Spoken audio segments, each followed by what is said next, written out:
नमस्कार साथियों, स्वागत है आप सभी का आपके अपने YouTube channel Dhanraj short hand academy steno classes में। दोस्तों, आज का हमारा डिक्टेशन है रामधारी गुप्ता, खंड 1 डिक्टेशन, गति 80 शब्द प्रति मिनट, प्रतिलेखन संख्या 19 व 20।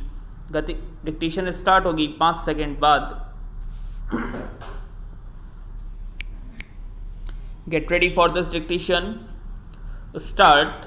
महोदय, जब तक अहिंदी भाषी हिंदी को हृदय से स्वीकार नहीं करेंगे तब तक वह राष्ट्रभाषा का स्थान नहीं पा सकती, और यह तभी हो सकता है जब वे यह समझें कि इसमें उनका भी योगदान है और उन्होंने इससे केवल लिया ही नहीं बल्कि इसे कुछ दिया भी है, और उन पर कोई दूसरी भाषा लादी नहीं गई है बल्कि यह उनकी ही भाषा है।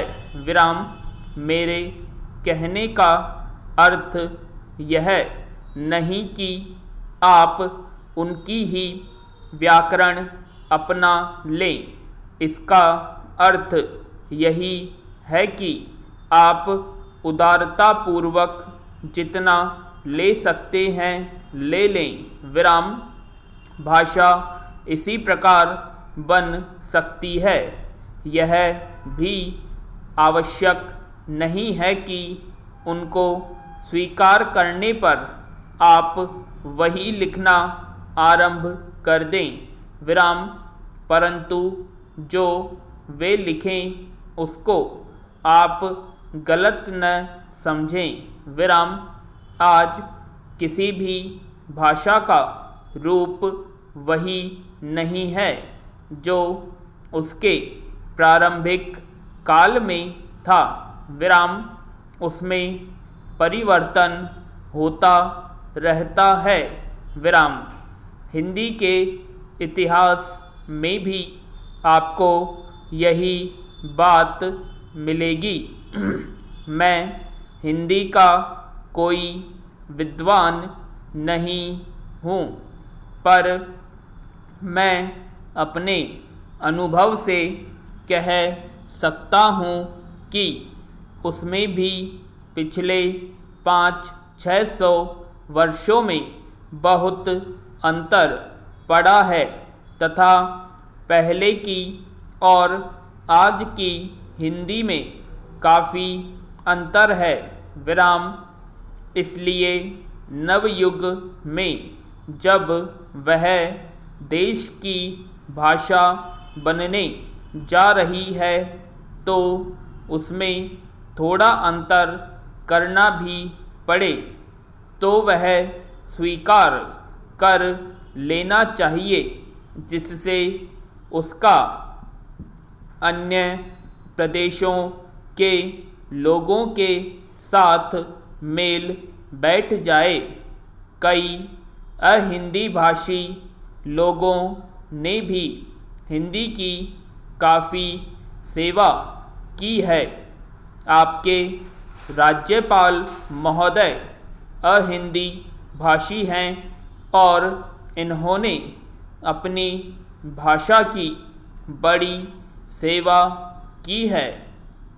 यह भी हिंदी के पक्ष में थे और इन्होंने बड़ा योग दिया, जिसके कारण हम संविधान सभा में सफल हो सके।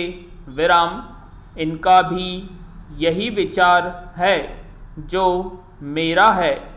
मैं चाहता हूँ कि इनको भी हिंदी की सेवा करने का अवसर दिया जाना चाहिए। उसका फल हिंदी के लिए और देश के लिए अच्छा ही होगा। पैरा। मानपत्र में आपने संस्कृत के संबंध में कहा है, मैं मानती हूँ कि हमारे देश में संस्कृत का अध्ययन आवश्यक है, क्योंकि देश की सभी भाषाओं का स्रोत वही भाषा है। संस्कृत से हमारा संबंध अटूट है। इसकी पढ़ाई लिखाई कम हो गई है। यह हमारे लिए दुख की बात है। मैं आशा करता हूँ कि इसकी उन्नति होगी। विराम पैरा। महोदय, मैं अपने बारे में कहता हूँ। जब मैं छोटा था और कॉलेज में पढ़ा रहा था, तब रूस और जापान के बीच युद्ध छिड़ा। उस समय समाचार पत्रों में जापान के संबंध में बहुत सी बातें छपा करती थी। उनमें एक बात यह भी थी कि जापान में समोरिया जाति के लोगों ने अपने सब अधिकार वहाँ के राजा को दे दिए थे। उसके बाद जापान बड़ी उन्नति कर सका। हम लोग यह पढ़कर आश्चर्य और सराहना करते थे। उससे बढ़कर हमारे यहाँ के लोगों ने स्वराज स्थापित होने के बाद 1-2 वर्ष में एक उदाहरण उपस्थित करके दिखाया। हम भी अपने हजारों वर्षों के इतिहास को नहीं भूलेंगे। जो रियासतें अलग अलग स्थापित हो गई थीं और एक प्रकार से भारत कई टुकड़ों में बटा हुआ था, वे सब टुकड़े एक हो गए। विराम। आज ब्रिटिश भारत और देशी रियासतें मिलकर एक हो गई हैं। पैरा। उसके बाद हमारे सामने यह प्रश्न आया है कि भारत के लोग केवल स्वराज्य से ही सुखी नहीं हो सकते, उनको किसी न किसी प्रकार सुखी बनाना है। इस संबंध में सरकार ने अपनी ओर से प्राय सभी राज्यों में जमींदारी और जागीरदारी उन्मूलन के कानून उपस्थित किए और वे कानून पास हुए। विराम।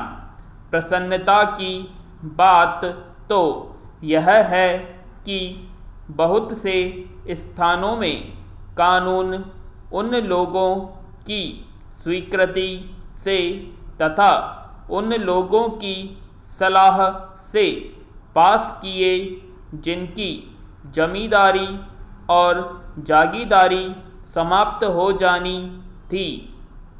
यह भी देश प्रेम का उदाहरण है।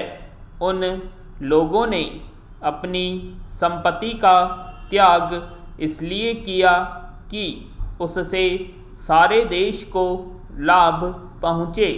वह काम भी लगभग पूरा हो गया और पूरा होता जा रहा है।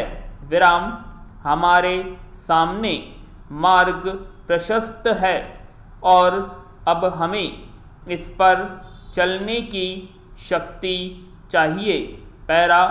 हमें परस्पर कभी कभी इस प्रकार की संकुचित धार्मिक अथवा सामाजिक भावना देखने में आती है, जिसके कारण कभी कभी लड़ाई झगड़े हो जाते हैं। हम इस चीज़ को भी दूर करने का प्रयत्न कर रहे हैं। हमारे संविधान में स्पष्ट बता दिया गया है कि कोई चाहे किसी भी धर्म का क्यों न हो, किसी भी जाति का क्यों न हो, इस देश में सबको समान अधिकार है।